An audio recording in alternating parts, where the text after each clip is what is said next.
পিরোজপুর সদর উপজেলার কলাখালী ইউনিয়নে মতি বাহিনীর নেতৃত্বে ইউনিয়নের পরিষদের সালিশি চলাকালীন অবস্থায় বাড়িঘর ভাঙচুর ও তাণ্ডব চালায়। পিরোজপুর থেকে ফেরদৌস ওয়াহিদ রাসেলের পাঠানো তথ্যচিত্রে থাকছে বিস্তারিত।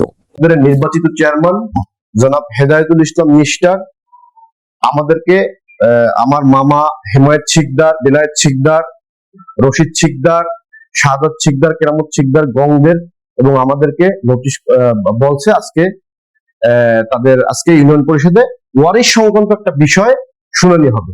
তো সেই মোতাবেক আমরা আজকে ইউনিয়ন পরিষদে গেছিলাম।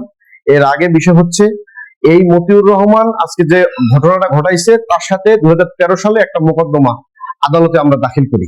সেই মোকদ্দমা হয়েছে জমি সংক্রান্ত মোকদ্দমা।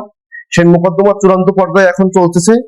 সেখানে মতিউর রহমান প্রথমে দাবি করছিল যে তার এই সম্পত্তি, যে সম্পত্তি ভোগ দখল করতেছে ক্রয়কৃত সম্পত্তি, যখন সে কোনো দলিল দেখাইতে পারে নাই তখন সে বলছে আমি ওয়ারিশ সূত্রে পাইছি। পরবর্তীতে কোর্ট যখন, আদালত যখন বলছে যে তাহলে ওয়ারিশ সনদপত্র আপনি দাখিল করেন, তখন সে দাখিল করতে পারে নাই। এবং আমাদের পক্ষে একটা ওয়ারিশ সনদপত্র দেওয়া আছে 2013 সালে সাবেক মরহুম চেয়ারম্যান নাসির আহমেদ খান দিয়ে গেছেন এবং পরবর্তীতে দিদারুজ্জামান শিমুল ওই সেই একই ওয়ারিশ সনদপত্র দিয়ে গেছেন এবং হেদায়েতুল ইসলাম মিস্টার বর্তমান নির্বাচিত চেয়ারম্যান সেও একই ওয়ারিশ সনদপত্র দিয়েছেন। এবং এই বিবাদী মতিউর রহমান সে এই সনদপত্র বাতিলের আবেদন করছে জেলা প্রশাসক বরাবরে। জেলা প্রশাসক চেয়ারম্যান বরাবরে এটা ফরওয়ার্ডিং করছে সে তদন্ত সাপেক্ষে এটার সঠিক জানানোর জন্য।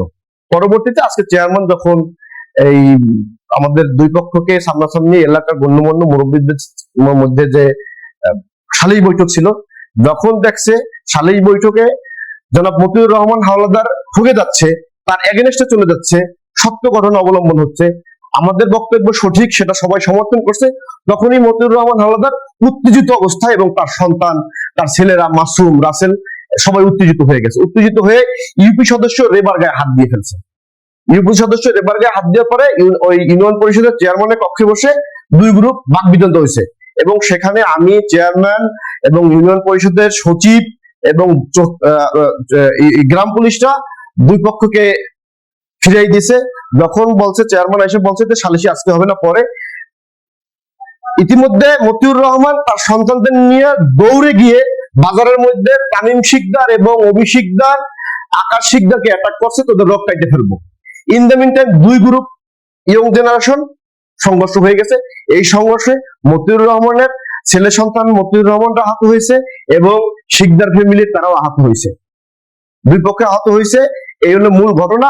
বিষয় হচ্ছে যখনই দেখছে মতিউর রহমান সালিশ বৈঠকে হেরে যাচ্ছে, তখনই সেই গ্যাঞ্জামটা বাজাইছে যাতে সালিশ বৈঠক না হয়। এবং পরবর্তীতে মতিউর রহমান এবং তার যারা সাঙ্গপাঙ্গ আছে তারা শিকদার বাড়িতে গিয়ে রাস্তার ইট উঠাই ফেলছে, তাদের হাঁটতে দিবে না, সব ইট উঠাই ফেলছে এবং পথে আটকাই দিছে। পরবর্তীতে তাদের ঘর দুয়ার দরজা দিয়ে অ্যাটাক করছে। এটা খুবই ন্যাক্কারজনক ঘটনা। এলাকার ময়মুরব্বী আছে, তারাই সমাধান করবে। আমরা ওখানে গিয়েছি একটা মনস্তব নিয়ে, যেটা সঠিক সেই সঠিক বিচার হোক। আমি চাই এটা পূর্ণ তদন্ত সাপেক্ষে সঠিক বিচার হোক।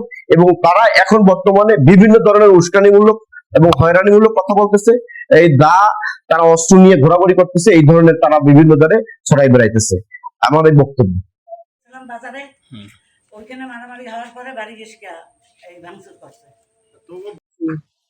আমি ওই ঘরের ভিতরে বসেছি, আমার এই ছোট ছেলে মিলে, তারপরে এরা তো আসে ওই ঘরে বাড়ি বাসে করছে, তারপরে গ্লাস আনছে ঘরের ভিতরে, আপনারা দেখছেন সবকিছু এই করছে, ওই কিছু করে তারপরে কিছুদিন পরে আমি গেছে তালা করছে, ভাঙচুর করছে, তারপরে আমি তালা চাকাইয়ে ঘরের ভিতরে বসে গেছি।